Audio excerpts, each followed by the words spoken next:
நமசிவாய வாழ்க. திருவண்ணாமலையாரை போற்றி. ஓம் குருவாழ்க. வணக்கம் இவர்கள் அனைவருக்கும் இந்த சிவடியின் சிவகுருஜி சிவராஜனின் அன்பு கலந்த வணக்கங்கள். நாம் இன்றைக்கி பார்த்திங்கன்னா அந்த வீடியோவில் செவ்வாய் பயிற்சி பார்க்க போகிறோம். ஏன்னா இப்போ செவ்வாய் பகவான் பார்த்தீங்கன்னா ஒரு 45 நாளுக்கு பார்த்தீங்கன்னா உச்சமாக போகிறார். அதனால் உச்சம் பெறக்கூடிய ராசிகள் எது எது இவ்வளோ சிறப்பாக இருக்க போகுது அப்படிங்கிறத பற்றி நம்ம அந்த வீடியோவில் பார்ப்போம். அந்த வகையில் நம்ம பார்க்கக்கூடிய ராசி மேச ராசி. பொதுவாக இந்த மேச ராசி அன்புகள் எப்பவுமே ஒரு துடிப்புடனும் அதீத வேகத்துடனும் எந்த ஒரு வேலையும் செய்து முடிக்கக்கூடிய வீரதீர செயல்கள் செய்யக்கூடியவர்களாக இருப்பாங்க இந்த மேசராசி அன்பர்கள். அவங்களுக்கு ஏற்றாறு போலவே இந்த செவ்வாய் பகவான் பயிற்சியான அவங்களுடைய ராசிநாதன் செவ்வாய் பகவான் பார்த்தீங்கன்னா இப்போ உச்சமாகிறார். மகரத்தில் வருகிற எப்போன்னு பார்த்தீங்கன்னா 5/2/2024 முதல் 15/3/2024 வரை கிட்டத்தட்ட ஒரு 45 நாள் காலங்கள், சரிங்களா? அதில் வந்து உச்சமாகிறார் மேசராசி அன்பர்களுக்கான ராசிநாதன். 10ஆம் ஸ்தானம் சொல்லக்கூடிய மகரத்தில் உச்சமாகிறார். பொதுவாகவே செவ்வாய் பகவான்னா யார் அப்படின்னு எடுத்துக்கிட்டோம்னா, செவ்வாய் பகவான் தான் வீரத்துக்கும் தைரியத்துக்கும் சொந்தக்காரர். அதே போல் ஒரு மண்ணு வீடு இடம் சம்மந்தப்பட்ட தொழில் பார்க்குறவங்க, ரியல் எஸ்டேட் பண்ணுறவங்க, இவங்கெல்லாம் பார்த்திங்கன்னா செவ்வாய் பகவான் வலுவாக இருக்கணும். அதே போல் அதீத சொத்து பத்துக்கள் சேர்க்கை ஏற்படுது அப்படின்னு யாரெல்லாம் வந்து அதிகமான சொத்துக்கள் வந்து இருக்கும் பார்த்திங்கன்னா அவங்களாம் செவ்வாய் பகவான் ஆதிக்கம் இருக்கும். அதே போல் இந்த மாடுபிடி வீரர்கள், விளையாட்டுத் துறையில் வந்து அதிகமாக வந்து ஜெயிக்கிறது, அதில் வந்து நல்ல ஒரு பேர் கிடைக்கணும், விளையாட்டுத்துறையில் வந்து வின் பண்ணணும் அப்படின்னு பார்த்தீங்கன்னா செவ்வாய் பகவான் ஆதிக்கம் வேணும். அதே போல் செவ்வாய் நல்லா இருந்தால் தான் முதல்ல திருமண வாழ்க்கையே நல்லாயிருக்கும். ஒவ்வொரு ஆணுக்கும் பெண்ணுக்கும் செவ்வாய் பகவான் நல்ல வலுவான நிலையில் இருக்கணும். அதாவது திரிகோணஸ்தானம் சொல்லக்கூடிய இடங்களையும் சரி, அதே போல் கேந்திரஸ்தானத்தையும் சொல்லக்கூடிய இடங்களையும் சரி, அந்த செவ்வாய் பகவான் வலுப்பெற்று இருக்கணும். பொதுவாகவே என்னை பொறுத்த வரைக்குமே செவ்வாய் தோஷம் அப்படிங்கிறது ஒன்று எதுவுமே கிடையாதுங்க. செவ்வாய் பகவான் நல்லா இருந்தால் தான் ஒரு இல்லற வாழ்க்கை இனிமையாக இருக்கும், தாம்பத்திய உறவு நல்லா இருக்கும்.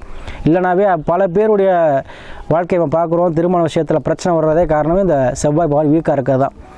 ஆனால் தோஷம், செவ்வாய் தோஷம் அப்படின்னா என்னென்னா, இந்த எந்த கிரகமாக இருந்தாலும் சரி, செவ்வாயின்னு இல்லை, எந்த ஒரு கிரகங்களுமே ஆட்சி, அதாவது நீசமாயோ அஸ்தங்கமாயோ இல்லை வக்ரமாயோ இல்லை மறைவு ஸ்தானத்தில் இருந்தாலே அதுவே தோஷம்தான். இது அனைத்து கிரகங்களுக்குமே பொருந்தும், செவ்வாய்க்கு மட்டும் கிடையாது, எல்லா கிரகங்களும் பொருந்தும். அதனால் செவ்வாய் தோஷம் அப்படிங்கிறத வந்து யாருமே இந்த கணக்கில் எடுத்துக்க வேணாம். செவ்வாய் பகவான் நல்ல வலுவான இடத்துல இருக்கணும், ஆணாக இருந்தாலும் பெண்ணாக இருந்தாலும் அப்போ தான் நல்லாயிருக்கும். அதே போல் செவ்வாய் பகவான் நல்லா இருந்துட்டார் அப்படின்னாவே எந்த முயற்சியுமே நீங்கள் வந்து என்ன பண்ணுவீங்க, ஒரு துடிப்புடன் முடிச்சு கொடுத்துருவீங்க. எந்த வேகத்தையும் ஏதோ ஒரு விஷயத்தை என்ன பண்ணுவீங்க, வேகமாகவும் விவேகமாகவும் செய்யக்கூடியவங்க. அதே மாதிரி மேசராசி அன்பர்கள் வந்து பார்த்திங்கன்னா கோபம் இருக்கிற இடத்துல தான் குணம் இருக்குன்னு சொல்லுவாங்க. அதனால் அதீத கோபங்கள் வந்தாலும் அதை வந்து நீங்கள் என்ன பண்ணுவீங்க, அது நியாயமான ஒரு நேர்மையான விஷயத்தை தான் கோபப்படுவீங்க. அதில் வந்து எப்பவுமே ஒரு நியாயம், தன்னலம் கருதாத ஒரு விஷயம் இருக்கும். அதே போல் முடிவு வந்து திடீர்னு எடுத்துருவீங்க. எந்த விஷயத்தையும் யோசிக்காமல் முடிவெடுக்கக்கூடிய ஒரு அமைப்பு தான் இந்த மேசராசி அன்பர்களுக்கு. அவங்களுக்கு பார்த்தீங்கன்னா இப்போ உங்களுடைய ராசியிலே பார்த்தீங்கன்னா குரு பகவான் இருக்கிறார், சரிங்களா? ராசியிலே குரு பகவான் இருக்கிறார். அது இல்லாமல் உங்களுக்கு ராசி அதிபதி சொல்லக்கூடிய செவ்வாய் பகவான் 10ல் செவ்வாய் உச்சமாகிறார். அது கூட ப்ளஸ் பார்த்தீங்கன்னா உங்களுடைய 5ஆம் அதிபதியுடைய சூரியனும் சேர்ந்திருக்கிறார். அதே போல் உங்களுடைய 3 முயற்சி சார்ந்தக்கூடியவரும் 6ஆவது தொழில் உத்தியோகஸ்தானத்துடைய புதன் பகவானும் 10ஆம் பாவத்தில் உட்காந்துருக்கார், சரிங்களா? அப்போ உங்களுக்கு இந்த காலகட்டங்களில் தொழிலில் இருந்து வந்த பிரச்சனைகள் கண்டிப்பாக தீருங்க. அதே போல் யார் யாருக்கெல்லாம் இந்த மண்ணு சார்ந்து, ஒரு இடம் சார்ந்து, வீடு சார்ந்து யாருக்கெல்லாம் எந்த பிரச்சனை இருக்கோ அவங்களுக்கெல்லாம் கண்டிப்பாக ஒரு தீர்வு கிடைக்கும். அதே போல் உங்களுடைய தொழிலில் இருந்து வந்த முடக்கங்கள், தொழிலில் இருந்து வந்த பிரச்சனை, தொழில் ரீதியான உங்களுக்கு என்னென்ன கஷ்டத்தெல்லாம் கொடுத்துச்சோ அதெல்லாம் இந்த மாதத்தில் விளையிடுங்க. இந்த செவ்வாய் பகவான் உங்களுக்கு உச்சமாகும் பொழுது கண்டிப்பாக நிவர்த்தி ஆகிரும். ஏன்னா உங்களுடைய எடுத்தோடனே பார்த்தீங்கன்னா மகர ராசியில் செவ்வாய் பகவான் உத்திராடத்தில் போகிறார். அப்போ சூரியன் சாரத்தில் போகிறார். அப்போ சூரியனுங்கிறது உங்களுக்கு வந்து பூர்வ புண்ணிய அதிபதியாக வர்றார். அப்போ குழந்தைகளுக்கு கல்வி விஷயத்தில் நல்லாயிருக்கும், குழந்தைகளுக்கு திருமணம் சார்ந்த விஷயங்கள் நடைபெறும், குழந்தைகளுடைய யாருக்காச்சும் குழந்தைகளுக்கு வேலை வாய்ப்பு வேணும், குழந்தை நல்லா படிச்சிருக்குங்க, படித்ததே வேலை கிடைக்குமா, இல்லை ஒரு எக்ஸாம் ஒரு அரசு வேலை கிடைக்குமா, அரசு சார்ந்த ஒரு காம்படிட்டிவ் எக்ஸாம்கள் எழுத சொல்லலாமா, ஆனால் கண்டிப்பாக எழுத சொல்லாங்க. இந்த காலகட்டத்தில் ஒரு தைரியமாக தன்னம்பிக்கையோடு செயல்படுவாங்க. அதே போல் உங்கள் குழந்தைகளுக்கு ஏற்ற படிப்புக்கு ஏற்ற கல்விக்கேற்ற வேலை கண்டிப்பாக இந்த மாதத்தில் ட்ரை பண்ண சொல்லுங்கள், உங்களுக்கு எல்லாமே கிடைக்கும். அதே போல் தந்தை வழி மூலமாக மாமன் வழி மூலமாக உங்களுக்கு அனுதாகம், அதாவது ஆதாயம் கிடைக்கும். அவர்கள் மூலமாக தொழில் தொடங்குவதற்கு உதவிகளோ இல்லை ஏதோ ஒரு வகையில் உங்களுக்கு ஹெல்ப் பண்ணுவாங்க. அதே போல் அரசாங்க சார்ந்து அரசு சார்ந்த உதவிகள் உங்களுக்கு கண்டிப்பாக கிடைக்கும். ஏன்னா செவ்வாய் சூரியன் வந்து ராஜ கிரகங்கள், இரண்டுமே சேர்க்கை ஏற்படுது. கண்டிப்பாக உங்களுக்கு பதவி உங்களை தேடி வரும். அரசு பதவியில் இருந்தீங்கன்னா உங்களுக்கு பதவி உயர்வு, ப்ரமோஷன், இந்த மாதிரி விஷயங்கள்லாம் கிடைக்கும். ஏன்னா பாக்கியஸ்தான அதிபதி வந்து பார்த்தீங்கன்னா உங்களுக்கு சனி பகவான் உங்களுக்கு 11ல் இருக்கிறார், ஆட்சி பெற்றிருக்கிறார். அப்போது தொழில் ரீதியான கஷ்டங்கள், தொழில் சார்ந்த தடை தாமதங்கள் கண்டிப்பாக விலகுங்க. ஏன்னா உங்களுக்கு வந்து சனி பகவான் லாப 11ஆம் அதிபதியாக வருகிறார். அப்போ இவ்வளவு நாள் இருந்து வந்த பிரச்சனைகள்லாம், தொழில் இருந்த மந்தத்தன்மையெல்லாம் நீங்கிடும், சுறுசுறுப்பாக இயங்குவீங்க. அதே போல் 10ல் செவ்வாய் உச்சமாகறனால ரியல் எஸ்டேட் பண்ணுறவங்களுக்கு அருமையான ஒரு காலகட்டமாக இருக்கும். அதே போல் வாயை வைத்து பிழைக்கக்கூடியவர்கள், கமிஷன் தொழில் பார்க்குறவங்க, அவங்களாம் அருமையாக இருக்கும். ஸ்கூலில் வேலை பார்க்குறவங்களுக்கு அருமையாக இருக்கும். அதே போல் தந்தை வழி சொத்துக்கள், மூதாதையர் சொத்துக்கள் சேரும், சொத்துக்கள் சேர்க்கை சேரும். செவ்வாய் இடத்துல உங்களுக்கு சொத்து சேர்க்கை தான். அதே போல் விளையாட்டுத்துறையில் யார் யாரெல்லாம் ஈடுபடுறீங்களோ, விளையாட்டுத்துறையில் வந்து யார் யாரெல்லாம் வந்து ஜெயிப்பாங்களான்னு கேட்கலாம், அவங்களாம் கண்டிப்பாக இந்த மேசராசி அன்புகளுக்கு விளையாட்டுத்துறையில் ஒரு அங்கீகாரம் கிடைக்கும். அதாவது போட்டித் தேர்வுகள், விளையாட்டுத்துறை, இதெல்லாம் வந்து நீங்கள் வந்து என்னது சொல்லிக்கக்கூடிய காலமாக இந்த 45 நாட்கள் இருக்கும். அது இல்லாமல் உங்களுக்கு பாக்கியஸ்தானத்தில் பார்த்தீங்கன்னா சுக்கிரன் இருக்கார். அந்த சுக்கிரனை பார்த்தீங்கன்னா, ஏன்னா குருவும் உங்களுக்கு உங்களுடைய ராசியிலேருந்து 9ஆம் பார்வையை பார்க்குறார். அப்போது சுக்கிரன் குரு சுக்கிரன் மூலம் சொல்லுவோம். அதாவது குரு தனக்காரன், சுக்கிரனும் தனக்காரன், இருவரும் பார்க்கும்போது பெரும் பணச்சேர்க்கை உங்களுக்கு கண்டிப்பாக ஏறுங்க. யாரெல்லாம் கடன் பிரச்சனை இருக்குது, கடன் தொல்லை இருக்குது, கடன் அடைக்க முடியுமா சாமின்னு நிறைய பேர் கேட்குறீங்க. அவங்களுக்குலாம் கண்டிப்பாக இந்த காலகட்டத்தில் கடன் அடைக்கக்கூடிய தன்மையை கொடுக்கும். ஏன்னா நிறையா ஜாதகம் வந்து நீங்கள் அனுப்புகிறீங்க, குடும்ப ஜாதகம் நிறையா பார்க்குறோம். நம்ம ஜாதகத்தில் நிறைய பேர் கடன் பிரச்சனை, இல்லற பிரச்சனை, இந்த மாதிரி விஷயங்கள் அதிகமாக வருது. கண்டிப்பாக இந்த மாதிரி இல்லற பிரச்சனை, கடன் பிரச்சனை கூட யார் மேசராசி என்பது யாராக இருந்தாலும் சரி, உங்களுக்கு இந்த 45 காலகட்டத்தில் நீங்கள் வந்து என்ன பண்ணுவீங்க, அதெல்லாம் வந்து அடையக்கூடிய சூழல் இருக்கும். ஏன்னா ராசிநாதன் உச்சமாறார். அப்போ என்ன உங்களுக்கு நீங்கள் ஒரு உடல் வலிமையும் மன வலிமையும் பெறுவீங்க. உடல் ரீதியான பிரச்சனை யாருக்கெல்லாம் இருந்துச்சோ அவங்களாம் உடல் ரீதியான பிரச்சனை தீருங்க. உடல் நீண்ட நாள் வியாதி, நீண்ட நாள் சிகிச்சை எடுத்துக்கிற சாமி, நீண்ட நாள் மருத்துவமனை செலவு பண்ணிகிட்டு இருக்கேன் அப்படின்னு நான் கண்டிப்பாக அதுலேருந்து நீங்கள் விடுபடுவீங்க. மருத்துவமனையிலேருந்து இருந்தால் டிஸ்சார்ஜ் ஆயிடுவீங்க. அதே போல் கடன் பிரச்சனை எல்லாரும் அவ்வளோ அதாவது சில பேர் கேட்குறாங்க, நான் நிறைய பணம் லாஸ் பண்ணிட்டேன், நிறைய பேர் என்னை ஏமாற்றிட்டாங்க, கொடுக்க வேண்டிய பணம் வருமா அப்படின்னு கேட்குறவங்களுக்கு கண்டிப்பாக வரும். ஏன்னா குருவன் தனக்காரர், நிறைய பணத்துக்கு சொந்தக்காரர். அதேபோல் சுக்கிரன் அளவில்லா பணத்துக்கு சொந்தக்காரர். அப்போ சுக்கிரன் தான் ஒவ்வொருத்தவங்களும் ஒரு ஆசை நிறைவேற்றுறது சுக்கிரன் தான். யாருக்கெல்லாம் ஒரு ஆசை, எல்லா மனிதனாக பிறந்தால் எல்லாருக்குமே ஒரு ஆசை இருக்கும். அப்படி அந்த ஆசையை கொடுக்கக்கூடியவர் சுக்கிர பகவான்.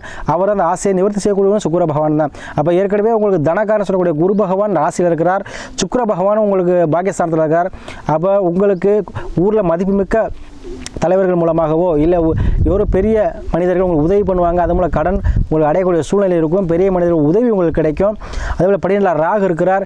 வெளிநாடு, வெளியூர், வெளிமாநிலம் சேர்ந்து வேலை செய்யக்கூடிய அன்பர்களுக்கு அருமையான ஒரு காலகட்டமாக அருமையாக நீங்கள் வந்து அதில் வந்து முன்பின் தெரியாத உதவி மூலமாக நீங்கள் உங்களுடைய பணவரவு அதிகமாக இருக்கும். அதே போல் பார்த்தீங்கன்னா இந்த மேசராசி என்பவருக்கு ராசிநாதனே உச்சமாகிறார். கண்டிப்பாக நீங்கள் உச்ச பலனை அடைவீங்க. மேசராசி என்பவர்களுக்கு 100க்கு 90% கண்டிப்பாக உங்களுடைய அனைத்து விஷயங்களுமே உங்களுக்கு உச்சமாக இருக்குது. எந்த விஷயம் நீங்கள் நினைக்கிறீங்களோ அதை நீங்கள் சாதிப்பீங்க. ஏன்னா நமக்கு எல்லாமே உடல் வலிமையும் மன வலிமையும் வந்துட்டாவே நம்ம எல்லாம் சாதிச்சிடலாம். அப்போ கண்டிப்பாக எந்த காரியத்தை எடுத்தாலும் அந்த 40 நாள் துணிஞ்சு இறங்குங்க. தொழிலாக இருந்தாலும் சரி, புதிதாக தொழில் தொடங்க நினைக்கிறதோ கண்டிப்பாக தொழில் தொடங்கலாம். அதாவது ஒரு மளிகை கடை வைக்கிறதோ, இல்லை ஒரு நோட்டு புக்கு கடை வைக்கிறதோ, இல்லை ஏதோ ஒரு வகையில் ஒரு தொழில் எக்ஸ்டென்ஷன் ஆகும். உங்களுக்கு மேசராசி நண்பர்களே, உங்களுக்கு இவ்வளோ நீங்கள் தொழில் பார்த்துட்டு வந்தீங்கன்னா இன்னொரு கடை புதிதாக ஒரு கிளை ஆரம்பிக்கிறதோ, இல்லை ஒரு புதிதாக ஒரு நிறுவனம் ஆரம்பிக்கிறதோ, இல்லை ஏதோ ஒரு வகையில் காசே இல்லை சாமி, நீங்கள் தொழில் தொடங்க ஆசை இருக்குது, என்னால் பண்ண முடியல நினைக்கிறவங்க யாராக இருந்தாலும் கண்டிப்பாக உங்களுக்கு அதுக்கான பண உதவிகள் வந்து சேரும். நீங்கள் தொழில் தொடங்குவீங்க.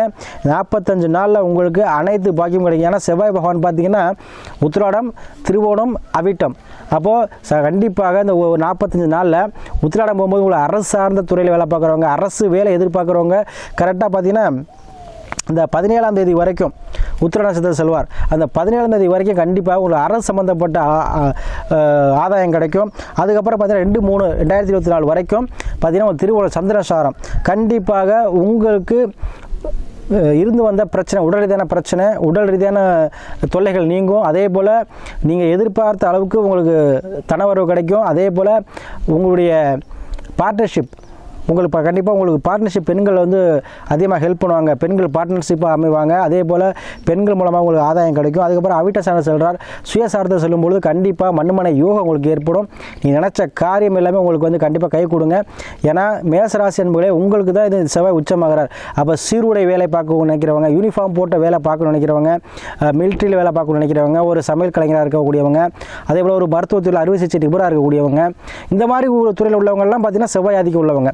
சரிங்களா? யார் ஒரு யூனிஃபார்ம் போடணும், ஒரு காக்கி யூனிஃபார்ம் போட்டு வேலை பார்க்கணும் அப்படின்னா செவ்வாய் அதிகமாக வேணுங்க. இல்லை ஒரு காலை அடக்கணும், ஒரு மாடுபிடி வீரராக இருக்கா பாருங்கள், அவருக்கும் செவ்வாய் அதிகம் தான். நல்ல வேலையில் இருந்தாருன்னா என்ன பண்ணுவாங்க, போலீஸு, இராணுவம், மிலிட்ரி, ஒரு இந்த மாதிரி மருத்துவர் இப்படி போயிடுவாங்க. கொஞ்சம் மறைவு ஸ்தானங்களில் கொஞ்சம் அசுபக்கிரகங்கள் சேர்ந்துருந்தால் இதில் திருடர் பார்த்தீங்களா, ரவுடி, இந்த மாதிரி போவாங்க. அதனால் கிரகங்கள் சேர்க்கை தான் முக்கியம். ரெண்டுமே ஒரே செவ்வாய் தான். ஸோ அதனால் செவ்வாய் தான் நமக்கு முக்கியம். எதுலேயும் வெற்றி ஆகணும் அப்படின்னாலும் யார், செவ்வாய் ஆதிக்கம் வேணும். அப்போ செவ்வாய் உச்சமாகும் பொழுது அனைத்துலேயுமே உங்களுக்கு வெற்றியை கொடுக்கும். அனைத்து துறையிலும் நீங்கள் வந்து எந்த துறையில் இருந்தாலும் நீங்கள் துணிச்சலாக முடிவெடுக்கலாம். உங்கள் நல்ல காலம் கிடைக்கிற இந்த 45 நாள் அருமையான ஒரு பொற்காலமாக இருக்கும். கடன் பிரச்சனை, தொழில் பிரச்சனை, உடல் சம்மந்தப்பட்ட பிரச்சனை, இது மாதிரி எந்த பிரச்சனையாக இருந்தாலும் இந்த காலகட்டத்தில் உங்களுக்கு கை கொடுங்க. இது பயன்படுத்திக்கங்க. மேசராசி அன்பர்களுக்கு செவ்வாய் உச்சமாகும் பொழுது கண்டிப்பாக ஏதோ ஒரு வகையில் ஒரு மண்மனை சேர்க்கை, ஒரு வண்டி வாகன சேர்க்கை கண்டிப்பாக ஏற்படும். இதை பயன்படுத்திக்கங்க. உங்களுடைய குழந்தைகளுக்கும் நல்ல ஒரு படிப்புக்கேற்ற வேலை கண்டிப்பாக கிடைக்கும்.